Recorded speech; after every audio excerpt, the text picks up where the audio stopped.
One of the questions we often get from participants in our leadership programs is a confusion that they have because they get two contradictory pieces of leadership wisdom coming their way. On the one side, they're told they need to be themselves. Be yourself, trust your instincts, use your strengths, be true to who you are, be true to your values, be authentic.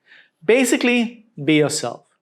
And the other piece of wisdom that they get is to transform yourself, be more empathetic, be more assertive, be less analytical. And they come to us and say, I keep getting this feedback that I need to be this kind of person in order to be successful. But on the other hand, I feel that would be inauthentic. So should I listen to the feedback? What should I do? I feel this works for me.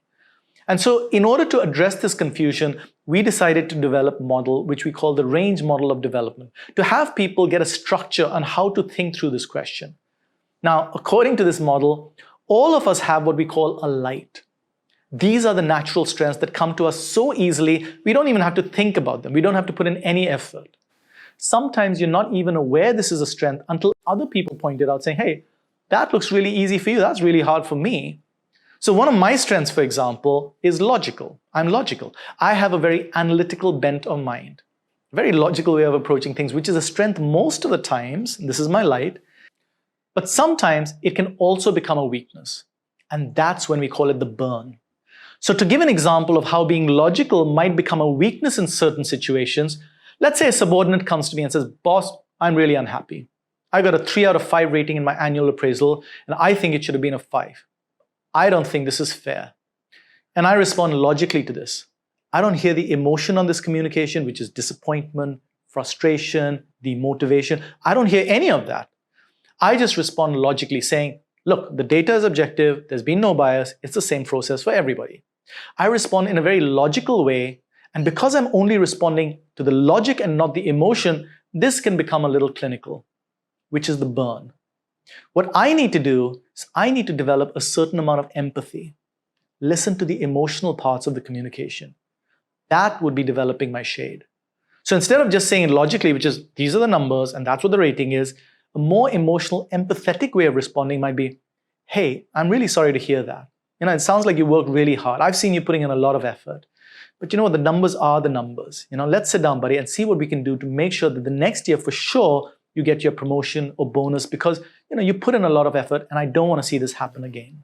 Now, after that, the communication might be just as logical, but just that initial one drop of honey in this communication could make them feel like I'm on their team, and it becomes far more effective. But the reason it's so hard for me to develop my shade, my intuitive, more empathetic side, is because I'm afraid if I do, I'll go too far. I'll become this emotionally irrational, illogical person who's easily manipulated by other people's emotions. I'm afraid I'll go into my shadow, and so I don't develop my shade. And I keep trying to stay in my light, but because of that, sometimes I go into my burn, which is ineffective, and I become clinical. To give you another example of this, let's say someone's strength is that they're smart. They have all the answers. But then they might come across as arrogant, so that's their burn. So they need to develop their shade, which is respecting others' intelligence, listen to their points of view, but they're afraid if they ask everybody, hey, what do you think? What do you think? People might think, well, why is he asking? He clearly doesn't know the answer, so they might think he's stupid.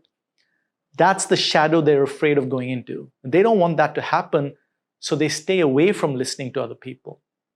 So there are many different ranges. We've just been looking at a couple.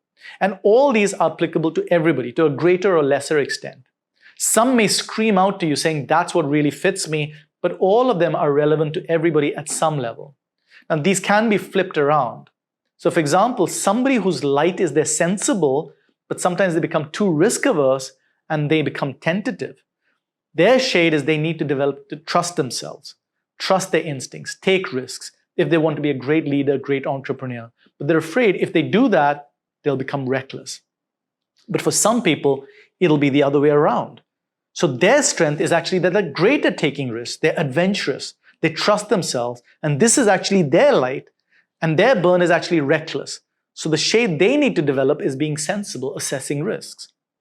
So you can pause this video and have a look at some of these ranges and see which one fits you. Some of you would have already done the range questionnaire, so you can actually have an output that you can refer to. And we have a separate video telling you about how to read the output reports.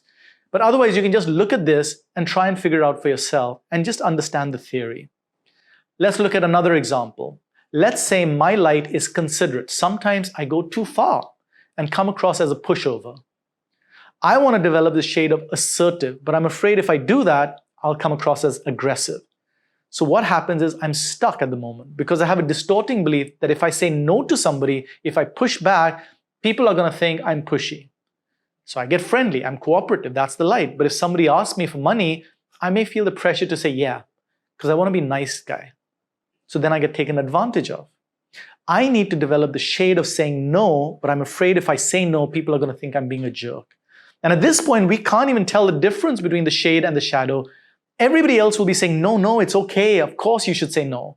But when I do say no, it's hard for me because I'm not used to it. Because my distorting beliefs, they say if you say no, well, you're a jerk. So once I realize that it's just a belief, it can allow me to experiment. And sometimes what's going to happen is because I can't even tell the difference between the shade and shadow, I will go too far sometimes. Sometimes I'm going to be a bit of a jerk, saying no because I can't tell the difference. But as I experiment slowly, I'll find the right balance. And you see, the average behavior is not going to change. If this is my center of gravity, the dot, it's not going to change that much. People are still going to see me as a cooperative, collaborative, friendly guy. The difference is not that my average behavior has changed so much, but the range of behaviors accessible to me under pressure has changed. So now if somebody puts pressure and starts making me feel guilty for saying no, please really give me this, I really need it. Instead of just saying yes, I'll say no when I need to. We're going to show you some more videos to really explain some of the questions you may have about this model.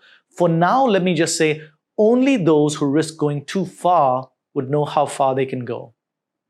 A lot of people know their lights as strengths. They know the shade they need to develop. What they don't realize is in order to go from here to a place which is effective, they need to be willing to go through the shadow. You don't get from here to here without going through the shadow region. And so you need to be willing to go through your discomfort, doing things that are difficult, not changing your personality, but being willing to do what is hard for you when you need to do it. And we will talk in more detail about some of those questions in the second video.